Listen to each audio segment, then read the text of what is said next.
Welcome to the official YouTube channel for the Colin Cowherd podcast. Go on, hit the subscribe button. There you go, right down there. If you want to be among the first to hear my weekly takes, NFL, college football, more, right there. Like, obviously, John Harbaugh, Jim Harbaugh, Belichick for a long time have mastered the CEO approach. But some of these coaches that are just they're not doing that much more than me or you on the couch or a fan. I mean, seriously, Right. Like Kyle said, I called a couple timeout. I wasn't doing anything. And that's the thing with Philly, right? That article that came out last week, you just wonder, they have so much talent. Can they get by? I think their coordinators are good, but if things get weird, if you question, people are always going to disagree with a boss, with a coach. We're humans. When I question or I lose respect for you because I don't think you have the knowledge, I don't know if you ever come back from that in a professional setting. If there's a superior and I think this guy is incapable of either helping me out or knowing what he's doing, that doesn't change because it's not a 12-year-old. You don't all of a sudden gain that ability at 48 or 54. Like, you kind of have to have it. That's why you're in that position. And when people under you, especially in highly competitive areas like Wall Street or what we do, or definitely football, if Jalen Hurts questions his football acumen, can you imagine a quarterback for the top coaches questioning? Like, I don't think Andy knows this coverage at all. Or someone with Belichick. That'd be unheard of. And maybe they can overcome just because they have so much talent, but that's something to keep in the back pocket. If things go south or they hit a little adversity, that'll come back to roost, won't it? Well, go to his opening press conference. He was word salad. He was terrified. It was Tom Sula 2.0. Yeah, I mean, like Tom Sula, it's the worst press conference I've ever seen. Nick Sirianni second. And I defended Dan Campbell's. I said Dan was over the top, but he had a plan, and he's delivered on the plan. They bite kneecaps. I mean, remember the first 2 years when they weren't winning, John? They weren't winning. I mean, their defense was the worst in the league. They played so effing hard. They played a game against Baltimore. I remember watching and thinking, they don't have 4 guys that start for the Ravens. And they were just back and forth. So you can say what you want about Campbell. And I was like, this is cheesy. But they are exactly what he promised they would be at the podium, opening presser. Like he said, we're going to be relentless. That's exactly what they are. But even with Goff, who's a finesse player, they're a pretty relentless team. Sirianni was just lost. Tom Sula was embarrassing. And at the end, now I have a story that comes out, multiple source from somebody I respect at ESPN says, yeah, they don't really respect him. I'm with you on that. I mean, I've been very lucky in my life. I've had good bosses. I've had one that, we had a nickname for him. He just didn't know what he was doing. And though I liked him, I never looked at him the same way. If he came down the hall, good guy, let's get a coffee, wasn't somebody I respected. So to your point, and remember, Jalen Hurts has had Nick Saban and Lincoln Riley. So those are the voices he has heard in his life. And I don't know, was Sark the offensive coordinator when he was at Alabama? I forget who it was, but it was somebody like Kiffin or Sark, wasn't it? Somebody. Yeah, it would have been one of the two. They definitely overlapped. Okay, so you're talking about high-end luxury offensive coordinator talk. Might have been Brian Daboll was there 1 year too. Okay. So now one of the three of them. Okay, so let's just say we go, Sark or Daboll, Lincoln, Shane Steichen. Now he's got none of them, and it's Nick Sirianni. So who's he competing with? Again, it'd be one thing if he had bad coordinators. Nick Sirianni would feel like a football coach. Lincoln Riley, Shane Steichen, and now it's Sirianni's voice. So I think Jalen may be going, you start looking around in your life, my life, you have 1 or 2 great bosses. You spot the guys that aren't great real quick. Yeah, I mean, when I worked in radio, Jason Barrett, who you've known for a long time, yes. He left, and we hired a new guy, and he was just a complete buffoon, and it was a disaster, and the place almost went under. But when you don't respect someone who you have to listen to, and it's no different as a player, like a lot of people listening, that they have a boss, when you're going to disagree. That's healthy. There's no growth out of a little confrontation.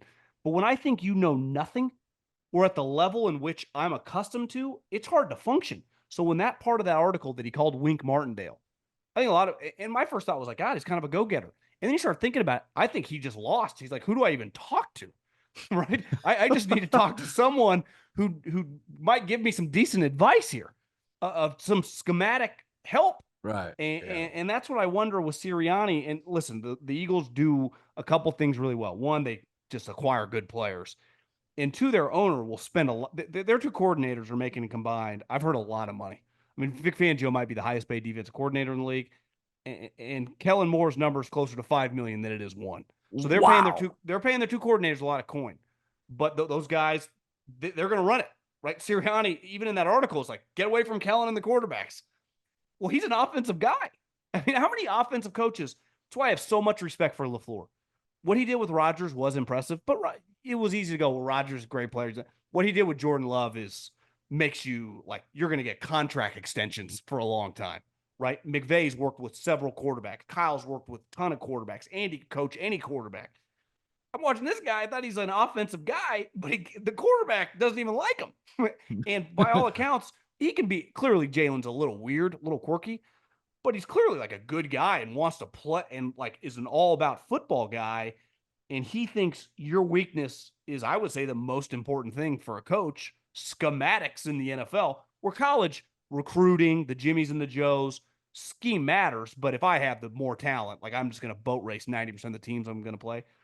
Football, Monday through Saturday in the NFL, is a thinking man's sport.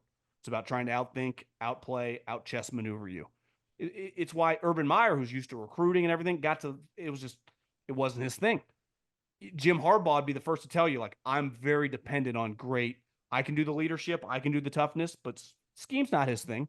But he hires great coaches because scheme in the NFL, it's just working 15, 18 hours a day, Monday through Saturday, getting ready for Sunday. And I don't know what's Sirianni doing. Honestly, I don't know the answer. Like, tangibly, like you see Dan Campbell, you see what he's doing. You feel his team. John Harbaugh, his whole career, you feel it, even if he's not calling one side of the ball. What now I question his is like, what's going on here? They were kind of stuck because it was, because people go back to 2 years ago, could you fire him for Shane Steichen? That would have been a pretty unprecedented move, right? Going to the Super Bowl, firing the coach for the other guy. Clearly today, they wish they could have, but it would have been difficult. And then last year, they were definitely sniffing around, but they were kind of stuck. And this goes back to, luckily, their owners got a lot of money and willing to pay a lot for coordinators. Listen, Tom Telesco told me when Shane Steichen was in the building with the Chargers and Anthony Lynn was struggling. Like, I asked him and he said, hey, man, that guy's a rock star. But to your point, Anthony Lynn was a nice guy. You got to give him a shot. Steichen gets an upgrade. What you propose, I think, happens a lot, where you bring in a coordinator, you don't really love the coach, but you're not ready to dump him, and you sit there for a year, and the GM and the GM is telling the owner, the smarter coach is the coordinator. Yeah. But we can't get rid of this guy yet. So I think what you're proposing, I think those conversations happen once a year somewhere in this league. Hey, football fans, if you're looking to dominate your fantasy league next year, then we've got the channel for you. From the NFL draft through training camp in week 1 to Super Bowl Sunday, Fantasy Pros is the home of football content you cannot afford to miss. Subscribe today, and your team will be in championship form in no time. Well, didn't this guy earn a little street cred last year because he's taken a lot of shit, rightfully so. But Mike McCarthy just goes, I'll take over the play calling. And obviously, the season didn't end well, but there's no disputing that the season went really well as an offensive play caller. And clearly, McCarthy's winning a bunch of games. Like, I don't know how this season's going to go. You would probably lean, if you were a betting man, Mike McCarthy will not be the coach after this season, just because are they going to make the NFC Championship game? But he's kind of proven that he's more than capable as an offensive play caller and as a leader. Like, he's a real NFL coach. Yeah, I mean, let's be honest. Cooper Rush went like 5-1. He's won. I thought he looked pretty good today. Yeah, I mean, so Trey Lance in San Francisco didn't work. He's okay. Little ham and egg. I'm not putting that one on Mike. Yeah. But I mean, in the end, you can go look at virtually every quarterback that has played with Mike McCarthy in his career, starters or backups. Dalton was washed. But outside of that, everybody is, I always look at this. everybody kind of played their Shane Steichen. Every quarterback's played their best. Well, the same thing for Mike McCarthy. He got, he had, didn't he get 13 and 3 out of Favre? One of those years was he got the very it was like second year as a coach. So my thing is, if this, let's say they go 9-8 and they're the 7th seed and they lose a while, whatever. Is he not worth getting a job somewhere else if he is fired? I mean, look at half these coaches in the league. Like, I actually think Mike McCarthy has more than rebuilt his equity and his name, and honestly had a pretty impressive little run here in Dallas. Well, also the advantage McCarthy has.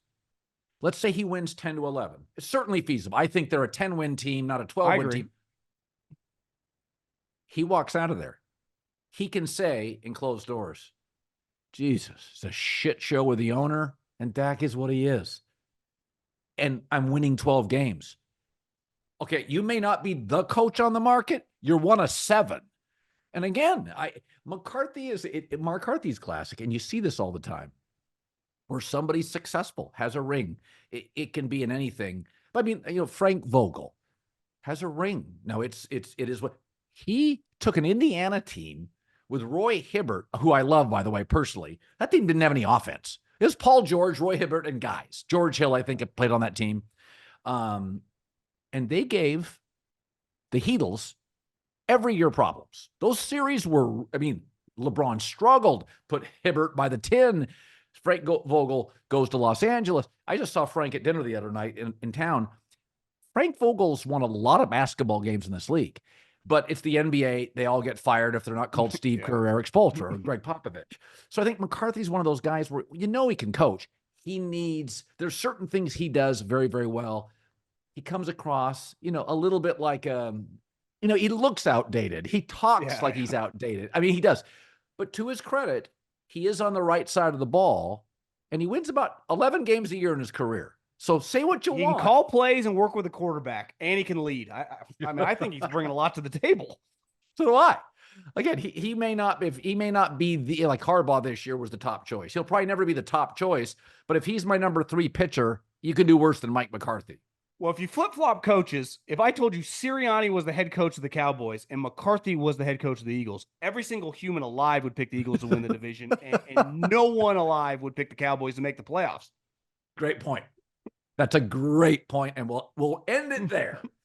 John Middlekauff, former NFL scout, 3 and out. Boy, this felt like last season. That was fun. That freaking flew. What did we do? We did over an hour. That flew, baby. We're back. Good seeing you, buddy. You too, Colin. Have a good week.